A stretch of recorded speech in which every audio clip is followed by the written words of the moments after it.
Welcome students. So in the process of discussing the accounting principles, till last part of discussion we talked about the accounting concepts. We discussed 10 accounting concepts, and now we will be moving forward and talking about discussing the accounting conventions. So apart from the 10 concepts of accounting, we have the 4 conventions of accounting, and these 4 conventions are given here. That is convention of consistency, convention of disclosure, convention of conservatism, that is prudence, and convention of materiality. These are the 4 conventions which are also to be taken along with the accounting concepts. So these 4 conventions, which we call as the traditions, also traditions of accounting. So we observe these traditions while recording the business transactions in the books of business or the books of accounts. So the first convention, first tradition is, that is the convention of consistency. When we talk about the convention of consistency or consistency in maintaining the business records, we normally say remain consistent in every respect, and we do not change the processes of the business or maybe the methods of recording the business transactions. And if we are following one method of recording the business transactions into the transaction of the business into the books of accounts, we will continue following the same method and we do not change it. So when we talk about the consistency, we will be talking here about certain important things, that how we maintain the consistency in the business or in the business processes or recording of the business transactions, and then drawing the profit or loss and knowing about the financial position of the business. In that case, when you talk about the consistency, we take here the example of one process that is called as depreciation.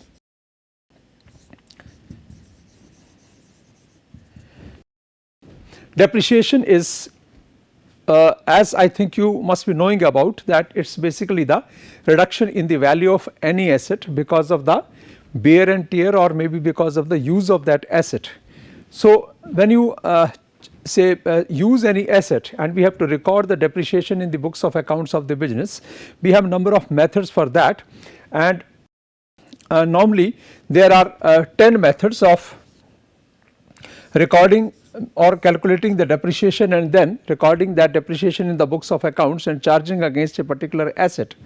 But in the normal practice we use 2 methods. That is, one method is, that is the fixed installment method, or you call it as the straight line method, fixed installment or the straight line method, which we normally use, and we call it as SLM. And second method is the diminishing balance method, DBM. So these are the 2 important methods which are normally in vogue or which are normally used in the businesses for recording the depreciation or maybe charging the depreciation and then working out the amount of the depreciation. So as per the convention of consistency, what is required, that if we are following one method of calculating the depreciation for any asset or anything which is being used in the business on the long term basis. So in that case, if we are following we have started in the first year of the business, we have started following or charging depreciation as per the straight line method of calculating depreciation, we will continue following the same method over the number of years in future also, and we will not change the method all of a sudden or without any reason. Because say if in one year we charge the depreciation as per the straight line method and in the second year we charge the depreciation under the diminishing balance method, or maybe the another name of the diminishing balance method is, that is the written down value method also. So if we written down value method, also WDV method, so if we charge the depreciation in the first year under the straight line method and in the second year if we convert that, change the method and we start charging it under the written down value method, it means we are not maintaining the convention of consistency. So what will happen, normally the value of depreciation will be same at the end of the life of the asset. We will be calculating the same amount of depreciation and the residual value of the asset will also be same, but over the years the value of the depreciation will be changing, and if we are frequently changing the methods of charging depreciation, then in that case we are not maintaining the consistency, and in that case means the profit and loss of the business cannot be calculated correctly over the years. Maybe at the end of the say life of a one particular asset, the profit and loss will not be affected, but annually it will be affected because amount of the depreciation will change. So we will have to maintain the consistency not in depreciation but in all the methods of say recording the transactions in the books of accounts, posting them into the ledger, then say preparing the trial balance, and then preparing the profit and loss account and balance sheet. So whatever the process we are following, whatever the method we are following, we will have to observe that, we will have to continue observing that, and we should not change it, because if we are changing it, we are not say observing or following the convention or the tradition of the consistency. So this is the convention of consistency, means we will continue to follow the one method of accounting, or maybe the one method of say charging any particular income or expenditure, or maybe recording asset or liability in the books of accounts, and we will not change the method. This is the convention of consistency. Second convention is the convention of disclosure. Under the first convention, that is under the convention of consistency, as I told you that normally we will not change the method of depreciation. Say for example, we are talking about depreciation, but because of certain reasons, if we are required to change the method of charging depreciation, then we can do that. But if we are doing it in any special year or in any particular year, in that case we will have to disclose that. Means when you are preparing the profit and loss account, and where you are showing the profit and loss account related information, and where in the profit and loss account we are showing the amount of depreciation, then we will have to say for example, this is your profit and loss account, and we are showing somewhere here that say for example 2 depreciation, we are showing here the 2 depreciation, and this amount of the depreciation is different as compared to the previous year. It means if anybody who does not know that there is a change of the method in the depreciation, he will not be able to understand why there is a change in the value of the depreciation being shown in the profit and loss account of this year. So what we have to do is that we have to put a line here, and then at the end of that statement we will have to give a note, and in this note we will have to disclose that in this particular year, because of the change of the method of depreciation, because of this reason, the amount of the depreciation worked out and shown in the profit and loss account debit side is little different as compared to the amount of depreciation in the previous year. So because of the change in the method of depreciation, the amount is different, and the reason why the method of depreciation has been changed from the previous years to this year, that has to be given. If we are not disclosing it, it means if any third person who is not aware about this particular change, he will not be able to understand that why this value of the depreciation is coming up. Because when we talk about the straight line method of charging the depreciation, under this method of depreciation, the value of or the amount of the depreciation remains the same all through the years. For example, there is 10,000 rupees and the life of the asset is 10. So it means in all the 10 years we will be showing the amount of depreciation as 10,000 rupees. It will remain straight, it will not be changing. So it means in 1 year if it is 10,000 and next year we change the method from the straight line method to the written down value method, and the amount of the depreciation has changed. So we will have to disclose it, that why there is a change, and that has to be disclosed on the same page by drawing a line here on the bottom of the page, and we will have to mention that there is a change in the method of depreciation, because of that there is a change in the value of depreciation, and why the method of depreciation has been changed. So that is a convention of disclosure. Then we talk about the convention of conservatism or prudence. When you talk about the convention of conservatism or prudence, means we would like to be conservative in recording the affairs of the business. What do we mean by the conservatism here?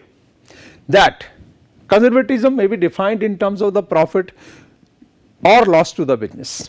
If you talk about the profit, and we are sure that in the given period of time or at the end of a given period of time, the business is going to earn the profit, or because of any special transaction or a particular transaction, if the business is going to earn the profits, but that profit is not yet earned by us and we are not sure, but we can say that yes, 99.9% we will be earning the profit at the end of this transaction, but we will not claim that until and unless the profit is earned.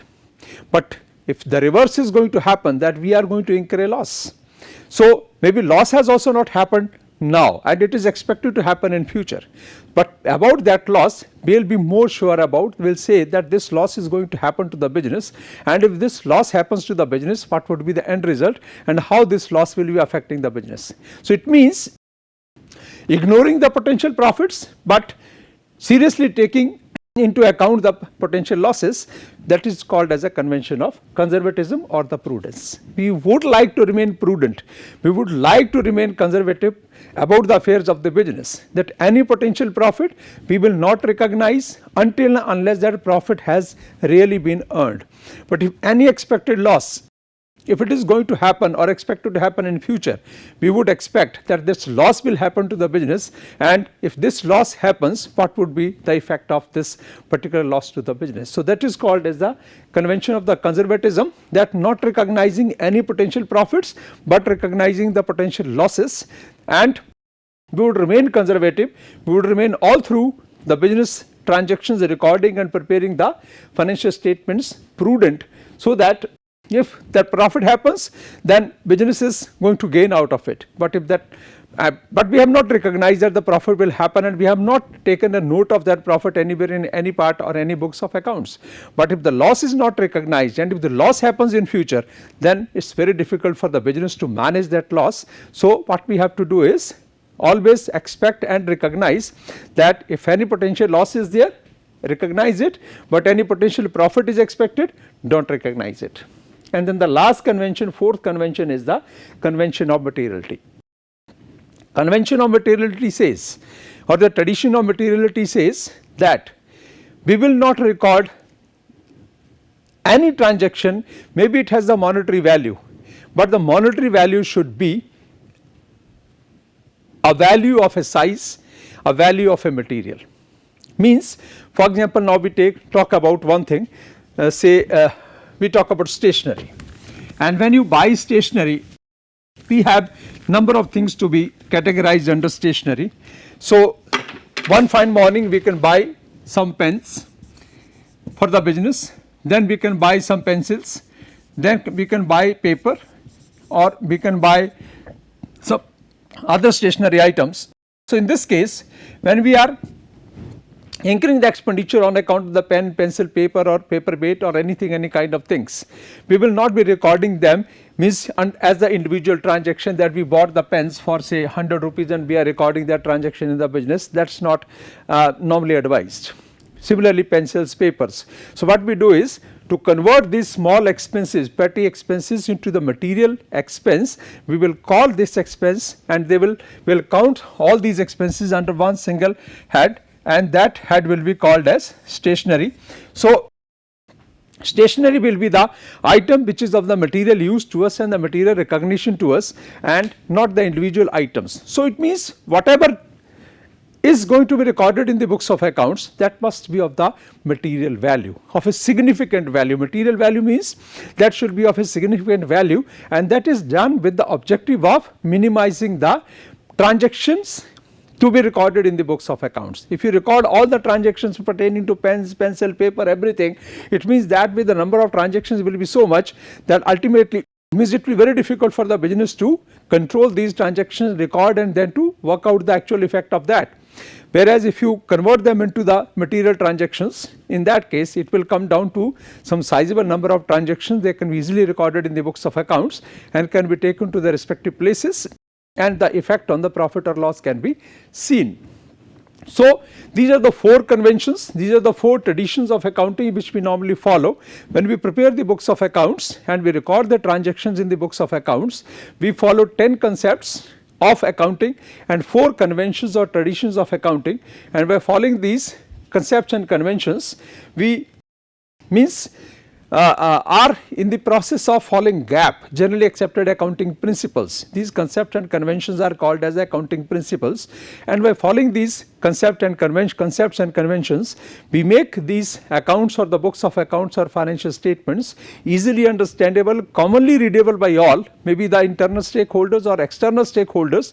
Everybody reads the books of accounts in the same sense, in the same meaning, in the same manner, because it follows a GAP, that is generally accepted accounting principles, the meaning of which means these accounting principles, concept and conventions, they remain conveyed to all in the same sense. So, there is no problem in communicating with the external stakeholders also by the internal stakeholders or with the external stakeholders. That kind of the say communication is not difficult. So, this is, in a way you can call it as this is accounting language also. Accounting principles are the accounting language also, so that everybody understands this language in the same spirit, in the same motive, in the same way, in the same manner. After now these conventions of 4 conventions of accounting, we will be moving forward with the next part, and now we will be talking clearly about the accounting process. Accounting process. So, after the principles of accounting, next thing in the GAP is that is the accounting process. And when we talk about the accounting process, here we have certain steps to follow to complete the accounting process. If you look at these, all the steps given here, we have first step in the accounting process is that we have the transaction here. Then second step is the journal, third is the ledger, fourth is the trial balance, then preparing the first statement, that is called as income statement, that is a profit and loss account, and then the balance sheet.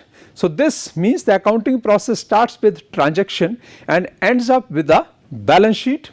So, these are the different steps, 6 steps we have to complete while completing the accounting process. And apart from the profit and loss account and balance sheet, there is a third statement also, that is called as the cash flow statement, which is now mandatory statement, important statement. So, first we will be learning about preparing the balance sheet, income statement and balance sheet, and then we will be talking about the third statement, that is a cash flow statement. So, now let us discuss, before we move into practically preparing the balance sheet and profit and loss account, let us try to understand theoretically here that what are the steps involved in the accounting process. Here we say that the first step in the accounting process is the transaction. Means when any business starts its operations,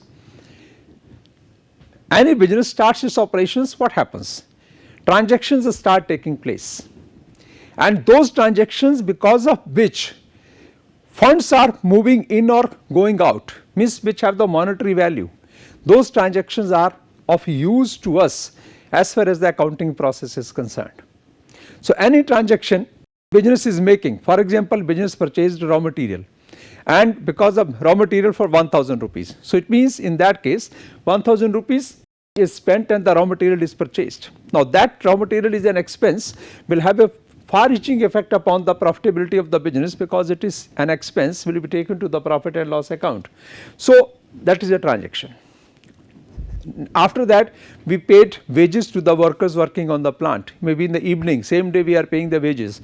So, in the evening we did one transaction, payment of the wages to the people working in the plant. So, that is again a transaction. So, all these transactions means ultimately the business is what? It is a bunch of transactions, and all these transactions having a monetary value, they impact upon the profit and loss position of the business as well as the financial position of the business. So, it means first thing in the accounting is that we have to recognize, we have to identify all the transactions which are happening, and those transactions will be identified, and process of the accounting will begin with the recognition of those transactions. Once these transactions are with us, then the next step, second step is recording these transactions in the first or the original book of accounting, which is called as journal. First or original book of accounting is called as journal. So, we will have to record these transactions in the journal.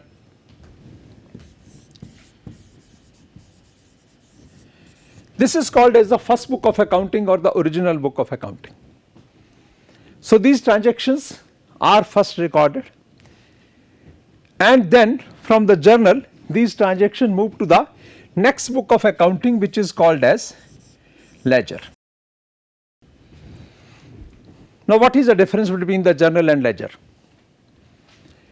If we are recording the transactions in the first book of account, that is journal, then why we are shifting these transactions from the journal to the ledger? The basic difference between these two books of accounts is that in journal all the transactions are recorded in the chronological order. Chronological order means in the order of happening the transactions, and when the transactions are happening in the business, they do not happen in the similar form or the similar type of the transactions taking place in one series. Different types of the transactions. In the morning you are purchasing a raw material, you are making the payment for that. We are making the payment for wages. We are buying some lubricants, we are buying stationery, we are paying for electricity bills, we are say writing checks for maybe some other kind of expense, selling and distribution expenses. So, different kind of transactions are taking place, and all these transactions in the order of happening, that is called as a chronological order, they are recorded in the journal. But we are not able to find out that what is the balance in one particular, or how much, what is the balance of funds under one particular transaction or one type of the transactions or the series of the transactions. Now, for example, the purchase of material. We are buying material every now and then. Today we purchased one truckload of material that is consumed in 2 days.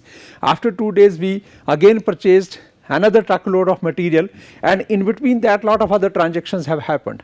In this process, in 1 month we have purchased the raw material means any number of times, you can say 10 number of times, or maybe for the 12 times or 15 times a month, but that not in the series. Means first when we purchase material, after that many other transactions happened, then we again had the transaction about buying the material, then many transactions, then material. So, it means at the end of the month, if we want to know what is the balance in the material account, how much material we purchased, how much material was supplied for the production process, and how much is the balance left with us. If we have not prepared the second book of accounts, then what we have to do? We will have to count it. That say we purchased one truck load of the material, maybe the 100 units of the material we purchased, and out of that we consumed 80 units and 20 were left in the stock. Then we purchased another 100 units, after that 40 units were used and the 60 were left in the stock. So, it means we have to count it, and counting will take the time. So, what will happen? By preparing the ledger, we post the transactions recorded in the journal in the ledger, and in the ledger we open different types of the accounts, and similar transactions are put at a common place under a common account, and these accounts are periodically balanced, so that we are able to know it what is the balance of one particular account. As I told you, there are number of accounts, 3, though they are broadly divided into 3 categories: personal account, real account and nominal accounts. But real accounts can be any. Say for example, cash is a real account, buildings are real account, material is a real account, any asset which can be touched, observed or seen, that is a real account. Now, what is the balance in the cash account?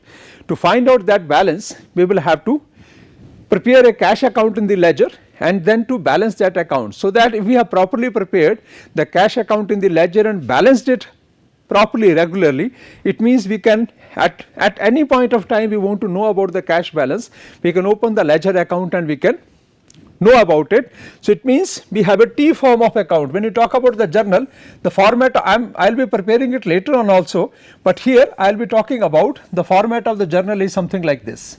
We prepare here, and here we record the transactions, then we here put the LF, ledger folio, and then we put here the amount, then we have the 2 columns of putting the amount here, debit and credit. So, this is a rough summarized format of preparing the journal. So, once all these transactions are recorded in the journal, they are posted in the ledger for the proper classification. The objective of preparing the ledger is the proper classification of the accounts or the different accounts which are there in the journal, similar transactions belonging to similar type of accounts have to be taken to the next book of accounts, that is the second book of accounts, that is called as a ledger. And in the ledger we have the T format kind of a thing. We divide this into two equal halves, and here we put here that this is the format of the ledger. Here we put the particulars, then we put here the journal folio, then we put here the amount, and this is the debit side. Here again the particulars, then it is the journal folio, and then it is the amount, and this is called as the credit side of the ledger account. In detail I will be discussing with you when we will practically prepare the journal and ledger. We will be talking about these all formats and everything again, but just for the reference purpose I am sharing with you that first all the transactions in the order of happening in the chronological order, they are recorded in the journal, that is the first book of accounts, and journal is also called as the original book of accounts. And after that, for the classification of the similar transactions at a common place under a common account, we prepare the second book of accounts, and that is called as ledger. And under ledger, the similar transaction, for example cash, all the transactions relating to cash, they will be put in under the one account. All the transactions relating to purchase of machines, they will be put under the one account. All the transactions relating to a person X, they will be put under one account. All the transactions relating to a person Y, they will be put under one account, and that will be periodically balanced, maybe regularly, every day, daily balanced, so that we come to know in the evening of any particular day what is the balance of cash account, what is the balance of X account, what is the balance of Y account, what is the balance of machinery account, what is the balance of any other account. So classification of the transactions recorded in the journal is done in the ledger. Then after that we have the next statement in the accounting process after transaction, journal and ledger. The next thing is that is called as the trial balance. Now what is the trial balance and what is the purpose of preparing the trial balance? If you talk about the trial balance is basically an intervening statement between the important financial statements, that is profit and loss account or the income statement and the balance sheet. This statement is the intervening statement. Trial balance. Trial balance is taking into account or recording the this statement is prepared with the purpose of verifying that whatever the transactions are recorded in journal and whatever the transactions are posted in the ledger, they are recorded and posted in the correct manner. Correct manner means that numerically they are correct. Whatever the values recorded under different transactions, what are the values posted in the different accounts, there is no mathematical error in that, and if there is any mathematical error, then that error will be caught by preparing this account, this particular not account but a statement which is called as trial balance, which will be called as trial balance. Trial balance means that we balance the ledger accounts, and balances, only balances which are of the two category, one are the debit balances, other are the credit balances. So we prepare the trial balance is prepared this way, and here we put the, this is the say format of preparing the trial balance. Here we write as head of account, this is head of account, and here we put the balances. Here we put the balances, and these balances are debit balance and the credit balance. These balances are debit balance and credit balance. So because we follow the double entry accounting system, and I told you many times under double entry accounting system that any particular transaction, it has two accounts. So we are one effect of that transaction is the debit effect, and the second effect of that transaction is the credit effect. So if any particular account we are debiting with the same amount, we are crediting the corresponding effect of that account. For example, we have a transaction here that raw material purchased on cash for 100 rupees. It means in this case if we have to record this transaction in the books of accounts, very simple, we will be recording that it has two aspects, one is the raw material and second is the cash. So it means what is happening, raw material is coming into the business and cash is going out of the business accounts. So it means it has a double effect, and finally your raw material amount will increase by 100 rupees and this cash account will go down by the 100 rupees. So it has the same effect. So the balance of the raw material account will be debit balance and the cash is going out. So it will be having a cash account will be having a credit balance. So it means if you write here raw material account, so we will be writing 100 here, and if you write here, if there is no other transaction, it is 100 here as cash. So if you total it up, the total of both the sides is equal. So it means trial balance is tallying. So it means if all the balances are, means all the transactions are rightly recorded in the journal, they are rightly posted in the ledger, and rightly all the balances are rightly calculated, then these balances when we will put into the trial balance, then total of the debit balance will be equal to the total of the credit balance. So by telling the trial balance, both the sides being equal in the trial balance, we can be sure that at least there is no arithmetical mistake in recording and posting of the business transactions in the journal and in the ledger. There can be number of other kind of errors. Say for example, there is an error of omission, there is an error of commission, there is an error of principal, different types of the errors are there, but arithmetically these transactions are accurately recorded in the journal, they are accurately posted in the ledger, and there is no problem as far as this process is concerned, that has been rightly taken care of, and there is no arithmetical mistake. For example, if you write here that raw material account is debited with 100, but wrongfully we have forgot to put one more 0 here and we wrongfully put here as a rupees 10. So what will happen? Here this side will be 100 rupees, this side will be 10 rupees. So what will happen? A balance of 90 rupees will come here and this trial balance will not tally.